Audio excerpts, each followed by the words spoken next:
এই guys, good afternoon. এটা ছিল রাখি পূর্ণিমার একটা ছোট্ট ব্লগ। আর আমি দিতে পারিনি এতদিন, কারণ আমার শরীরটা এতটাই খারাপ হয়ে গেছিলো রাখি পূর্ণিমা থেকে বাড়ি আসার পরে।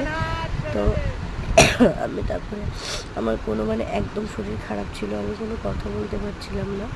তো দেখো আমাদের রাখি পূর্ণিমাটা কেমন হয়। আমি সবার আগে আমার নিজের ভাইয়ের হাতে রাখি বেঁধে দিয়েছিলাম।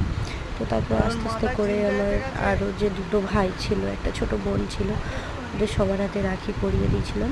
বাট আমি এবছর কিছুই তেমন দিতে পারিনি ভাইদেরকে। একটা করে রাখি বেঁধে আর একটা করে চকলেট দিয়ে দিয়েছিলাম, কারণ সত্যি কথা বলতে এই মাসে হাতটা খুব টান চলছিল আমাদের আর কি। তো যেটুকু দিয়েছি ভাইরা ওতেই অনেক খুশি। তো রাখি পূর্ণিমা অনেক খাওয়া দাওয়া হয়েছিল, অনেক মজা হয়েছিল। এটা ছিল একটা ছোট্ট